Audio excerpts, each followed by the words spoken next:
tudo bem? Hoje vou falar sobre um tema muito importante, que é como você se sente quando é desaprovado por alguém. O ser humano, desde que nasce, ele tem a necessidade de pertencimento, de pertencer a um grupo. Por isso, o ser humano, nós, vivemos em sociedade. Nas relações da sociedade que vivemos, desenvolvemos uma necessidade de aprovação. Porque, pense bem, como você vai ver num grupo que não aprova as suas atitudes e opiniões? Seria extremamente desconfortável, não é mesmo? Então, desde que a gente é criança pequena, desde que a gente nasce, nós temos sentimentos de estar fora do que é esperado da gente. Nós temos problemas com a rejeição dos pais, nós temos dependência emocional ou algum trauma se a gente for rejeitado. Então, estar nesse lugar de rejeitado é muito doído.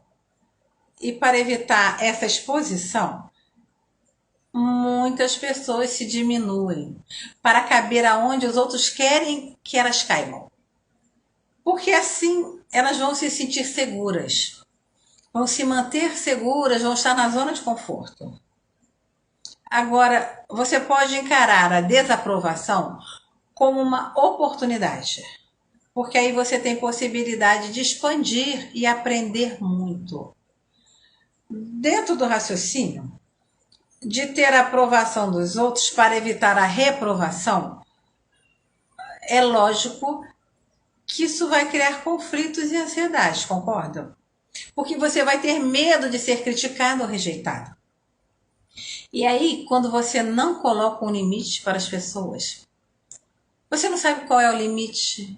Então, qual é o limite pela procura por aprovação e o que realmente você sente e deseja? Primeiro, eu vou explicar por que a gente precisa da aprovação dos outros para definir quem somos.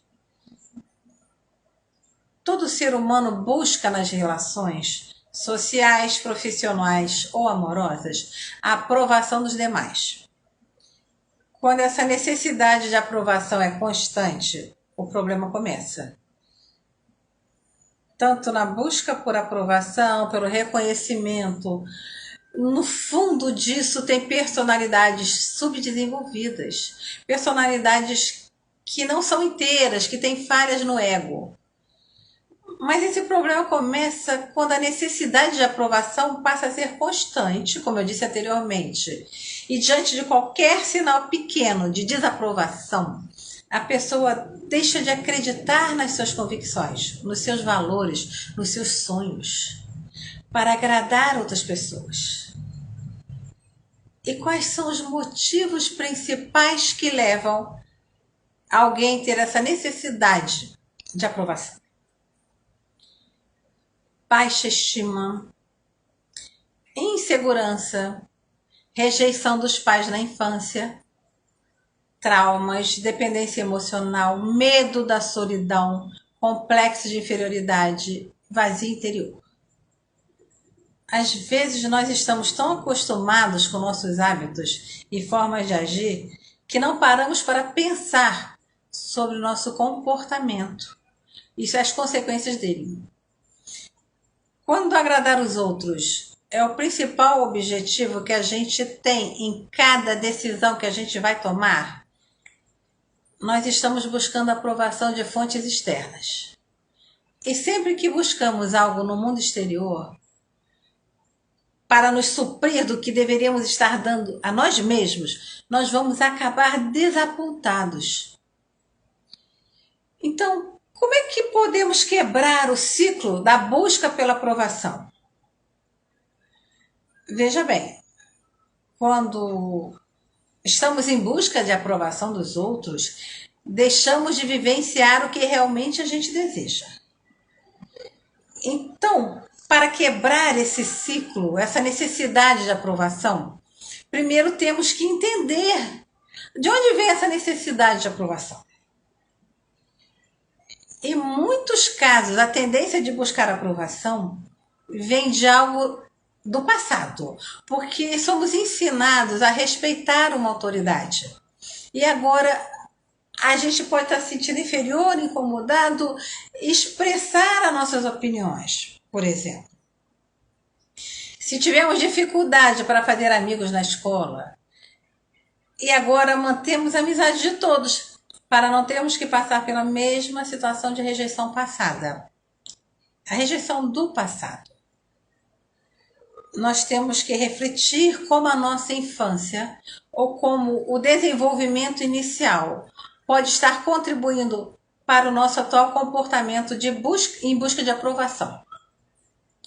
Nós precisamos acolher a rejeição, porque ninguém agrada a todos. Isso não é sobre nós. A gente rejeita comida, a gente rejeita leitura, a gente rejeita filmes que não nos agradam. A gente rejeita experiências que não nos fazem bem. Nós rejeitamos conversas com várias pessoas, às vezes, porque elas não estão alinhadas conosco. Então temos que acolher a rejeição e a desaprovação, não se intimidar perante elas. Pense naquela vez que alguma pessoa te pediu, por exemplo, seu chefe te pediu para você refazer completamente um projeto. Ou talvez você tenha esquecido um prazo importante. Como você se recuperou disso? O que você aprendeu com o resultado? Na maioria dos casos, você provavelmente conseguiu reverter a situação. E isso te ajudou a crescer como profissional. Então, esse é um dos casos em que a rejeição e a desaprovação nos fazem evoluir. A gente não deve fugir dessas situações. Adote uma mentalidade de crescimento. Quando você prioriza o aprendizado e o aprimoramento constante, você começa a se livrar da necessidade de aprovação dos outros. Quando você compreende que há muito espaço para crescer, para melhorar, para ter sucesso, você se livra da necessidade constante de validar a si mesmo. Você se pergunta, afinal, onde está o meu problema? Às vezes não está em lugar nenhum. Você não é o problema. O problema é a sua necessidade de aprovação. Você deve se concentrar no processo e não nos resultados. Porque quando você está propenso a buscar a aprovação dos outros, você deve focar em melhorar os processos, em vez de se focar em atingir um determinado resultado. Porque quando você se concentra muito em um único resultado, por exemplo, conseguir uma promoção, um aumento, conquistar alguma pessoa, ser amado, você vincula seu valor próprio a padrões externos que podem estar fora do seu controle. E aí você vai depender da aprovação dos outros. Mas se você se concentrar no processo de crescimento, de autoconhecimento, você pode controlar e reduzir o poder que a aprovação dos outros tem sobre você. E aí você vai se esforçar, por exemplo, para ser mais organizado, para ser visto como uma pessoa mais eficaz e mais merecedor dos resultados que você quer obter. Então, essas são algumas dicas para você conseguir melhorar essa necessidade de aprovação. E daqui a pouco você vai sentir que a opinião dos outros não vai construir os seus atos. Você pode ouvir a opinião dos outros, mas elas não vão ser importantes para que você construa alguma coisa que você está determinado a construir. Obrigada a todos, espero que essa breve conversa tenha ajudado. Fico feliz por você estar aqui. Beijos.